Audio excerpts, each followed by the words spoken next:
Jennifer Zamperelli on 2FM. Sponsored by Frank and Honest Gourmet Coffee. Available at Centra and SuperValue stores nationwide. Great tasting coffee, no messing. We have all been using apps, haven't we, and all sorts of things for meetings and having drinks with friends in the last couple of weeks.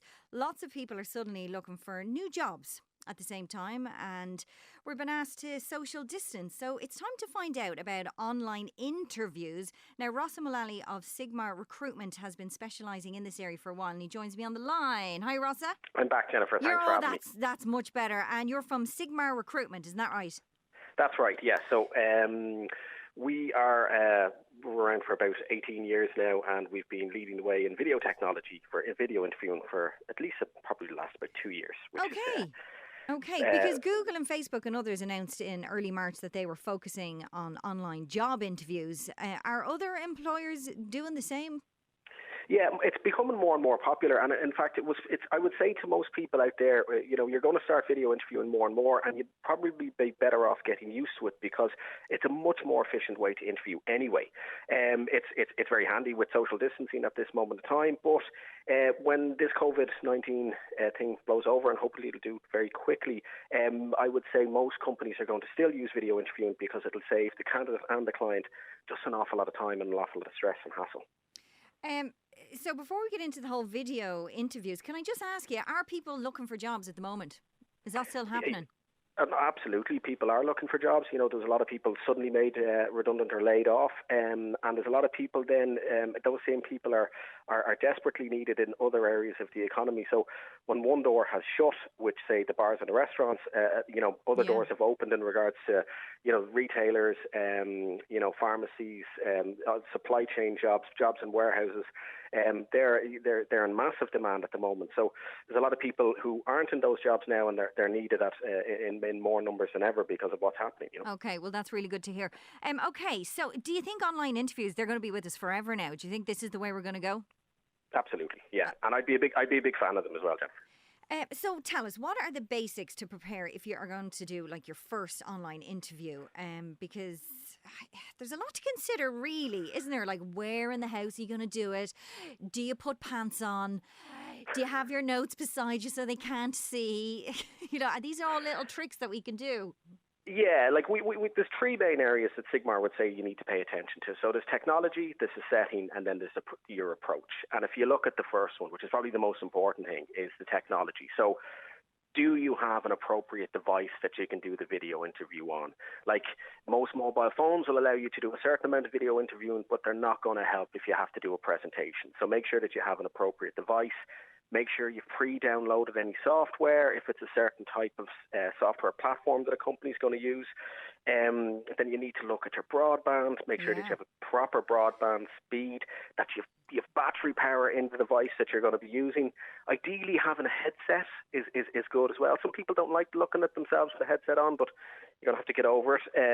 It's much better for sound quality. And then, have a plan just B. As an example, sorry, Rossa, to butt in on you there, like just before our interview, I lost all interest when I couldn't hear you properly. So that's probably the same in any interview. 100%.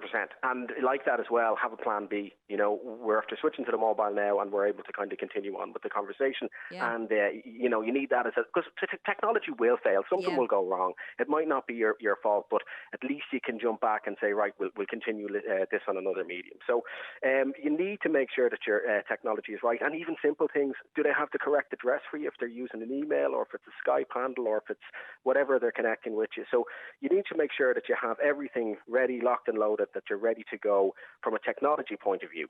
And then you just need to start worrying about settings, which is, where in the house you're going to do it and what it looks like. Okay. So you'll see, like, a lot of people, especially younger people, that might not, they might be sharing a house, or they might be doing it for their bedroom. Like, simple things, make sure the posters in the background are appropriate. Make your bed.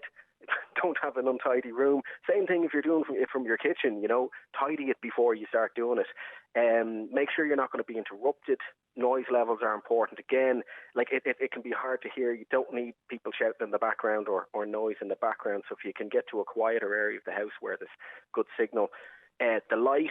You need to make sure that there's plenty of light, that they can see you. That it's also a stable platform. Like if you're going to do it on your mobile, put it onto a stand. Don't have somebody trying to try and focus on you, where you're waving the laptop all around the place and they can't see you. It can be a bit disconcerting, And I suppose if they're going to do a WhatsApp video call, make sure that little profile picture of yourself is a decent one. It's not you like with 10 cans in your hand or something. Do you know what I mean? All these little things are so important. Hugely, and they'll look at it and then check your other online profile pictures as well, because more and more interviewers, and not only if they're connecting with you through as you said through WhatsApp, they might check out your LinkedIn profile. Now, usually you think mostly, but unfortunately, there's some people that have the pub pictures in their LinkedIn profiles, which doesn't look great.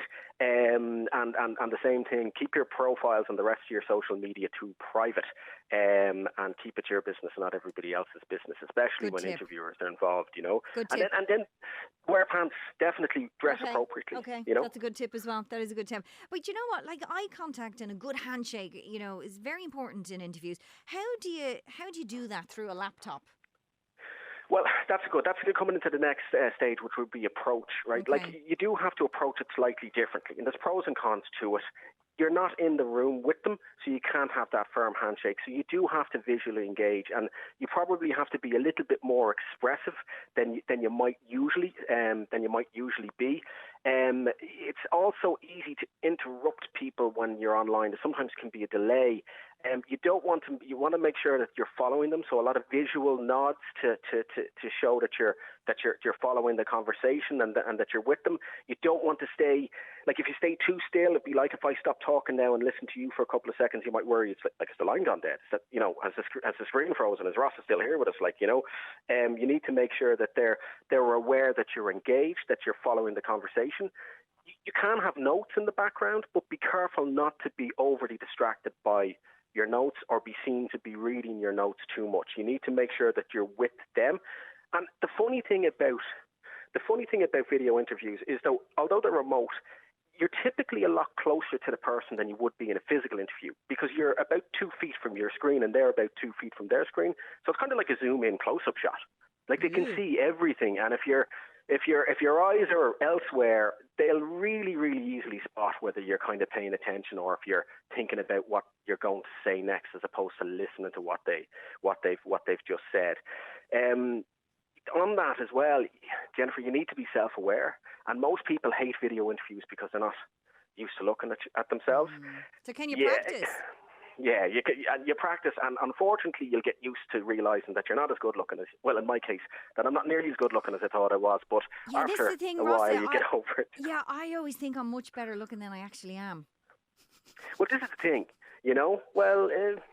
Well, we have to get over that. You have to give it your best shot. You know what I mean? But if you will get used to looking at yourself, and you probably know this yourself, Jennifer. Like, it does take a while for you to get used to, one, the way you sound, and two, the way you talk. So I would definitely get on, do a lot of, say, WhatsApp calls or Skype calls, or especially now that you kind of have to do it with social distancing. Get used to seeing how you're looking. But when we first did it, I had this awful frown. The best way to describe it was Joey from Friends. You know, when he's talking about how he does a thinking scene, he thinks about smelling a fart. He had this frown on his face, and I was looking at myself going, what is this face that I'm doing? Like, where did this come from? And it's like my video face, and I had to get rid of it. I hope he's not listening, but my boss does this really weird things with his eyebrows, like if he's consistently surprised with every single word that he's saying. So you do have to kind of temper yourself down and go, right. My boss has been on the WhatsApp, and he's been doing this really weird thing with a guitar lately that it's freaking us all out. But listen, before you go, have you got any tips? Tips for people on keeping positive, confident and productive if they've been laid off or are really struggling with working from home? Have you any tips for those guys?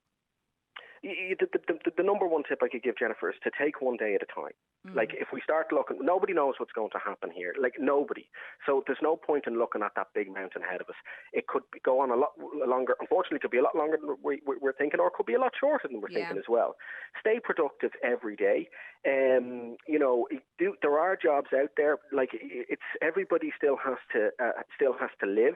There's a lot of people then being, there's a lot of people needed in other areas of society and other areas of business that traditionally they didn't. So be flexible, be agile, and take one day at a time, and stay positive, because panicing's not going to do anybody any good, unfortunately. Well, that's some very, very sound advice. That's Rossa Mullally from Sigmar Recruiting. Thanks so much for doing that. Lots of helpful tips there. And listen to Rossa, and remember, stay positive. Jennifer Zamperelli on 2FM.